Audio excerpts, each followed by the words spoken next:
अनंत चतुर्दशीला पारंपरिक वाद्य आणि साऊंड सिस्टीमच्या दणदणाटासह कसबा बावड्यात श्री गणेश विसर्जन विधिवत पूजा आरती करून सार्वजनिक मंडळांच्या मूर्ती कोल्हापूर महानगरपालिकेकडे सुपूर्द करण्यात आल्या। Kasba Bawada, line Bazar, Tarabai park, Nagala park, new palace, Ramanmala, new Shahupuri परिसरातील सार्वजनिक गणेशोत्सव मंडळांनी गणेश मूर्ती नदीत विसर्जित न करता महापालिकेकडे संकलित केल्या।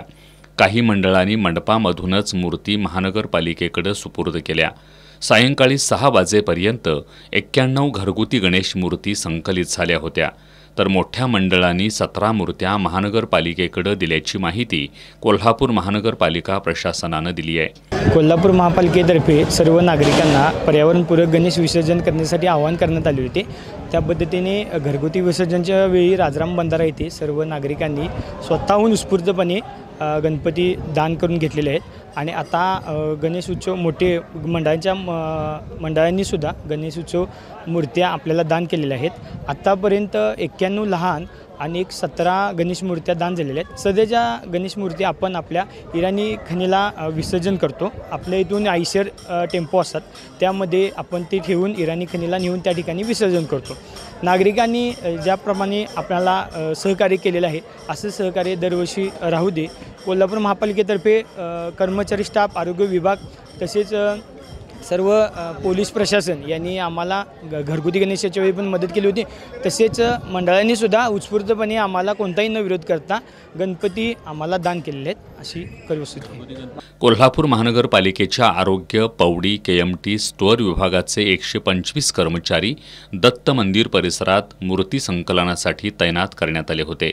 दरम्यान प्रतिवर्षाप्रमाणे याही वर्षी आमदार सतेज पाटील यांच्या मार्गदर्शनाखाली डॉक्टर DY पाटील ट्रस्टच्या वतीनं मंडळांच्या कार्यकर्त्यांना खिचडी प्रसादाचं वाटप दत्त मंदिर परिसरात करण्यात आलं।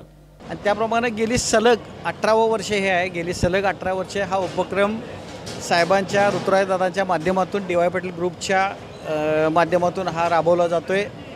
दरवर्षी शेवटचा गणपतीचं विसर्जन होईपर्यंत म्हणजे रात्री जरी 2 वाजले, 3 वाजले, 4 वाजले तरीपर्यंत त्यावेळपर्यंत येणाऱ्या कार्यकर्त्यांना हा खिचडा प्रसाद दिला जातोय। हे करण्यापाठीमागचा उद्देश साहेबांचा एकच होता की गेले 8-10 दिवस जे गणेशोत्सवात कार्यकर्ते राबतात, त्यांना रात्रदिवस झोप मिळत नाही, वेळेवर अन्न मिळत नाही आणि असे कार्यकर्ते आपल्या लाडक्या बाप्पाला निरोप द्यायला येताना सुद्धा त्यांना काही मिळत नाही खायला वाटेत किंवा ते एवढे तल्लीन झालेले असतात बाप्पांच्या भक्तिमय वातावरणात की त्यांना त्याची हे राहत नाही, त्याची तमा राहत नाही आणि या कार्यकर्त्यांच्या पोटात 4 घास जावावेत, त्यांना ते एक चांगल्या पद्धतीनं आहार मिळावा म्हणून आदरणीय बंटी पाटील साहेबांनी हा खिचड्याचा उपक्रम 2008 सालापासून म्हणजे गेली सलग 18 वर्ष हा सुरू केलेला आहे आणि यापुढेही तो सुरू ठेवण्याचा साहेबांचा निश्चय आहे।